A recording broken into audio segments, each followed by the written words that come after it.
امی، آج تو آپ کام پر گئی تھی نا، تو آج میں پوری روٹی کھاؤں گی۔ امی منع نہیں کرنا بیٹا، کل تو چھٹی تھی نا۔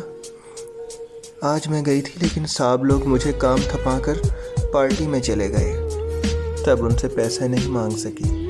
اور ویسے بھی تو یہ مہینہ چھوٹا ہے، میں ابھی دکان والے سے بات کرتی ہوں، وہ 1 ہفتے کا ادھار شاید دے دے۔ یہ کہتے ہوئے ماں کی آواز گلوگیر ہو گئی اور بھاری قدموں سے گھر سے نکل آئی۔ جاتے جاتے اس نے دیکھا کہ بچے دروازے پر آ کر امید بھری نظروں سے ماں کو دیکھ رہے ہیں۔ اس نے جان بوجھ کر نظر انداز کیا، جا کر دکان والے سے 1 ہفتے ادھار کی بات کی۔ دکاندار نے فوراً پچھلا کھاتا کھول کر یاد دلایا کہ آپ کے 3000 پہلے ہی ادھار ہیں، پہلے یہ ختم کر لو، پھر اگلے کے لیے آؤ۔ مجبور ماں کے اوسان خطا ہو گئے، وہ وہیں سڑک پر بیٹھ کر خوب روئی۔ اس نے چاہا کہ وہ گھر جائے، لیکن 6 سالہ معصوم سونیا کا بھوکا چہرہ اس کی نظروں کے سامنے گھوم گیا، ساتھ ہی اس کا دل دہل گیا۔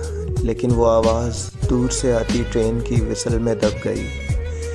ٹرین جوں جوں قریب آئی، اس ماں کا زندہ لاشا تو حرکت کرتا ہوا پٹری کے قریب ہوتا چلا گیا، اور پھر دھک کی سی آواز سے ٹرین گزر گئی۔ جاتے جاتے وہ ایک مجبور ماں کی ساری مجبوریاں، دکھ، درد، غم، اس کی زندگی کی صورت اپنے ساتھ لے گئی۔ وہ ایک زندہ لاشا مردے میں تبدیل ہو چکا تھا۔ خبریں دینے والے حسب معمول آئے۔ خبر بنی رحیم یار خان میں بچوں کی بھوک سے بے بس ہو کر ماں نے ٹرین کے آگے آ کر خودکشی کر لی۔ یوں یہ ماں بھی ایک خبر بن گئی، جس کو ساری زندگی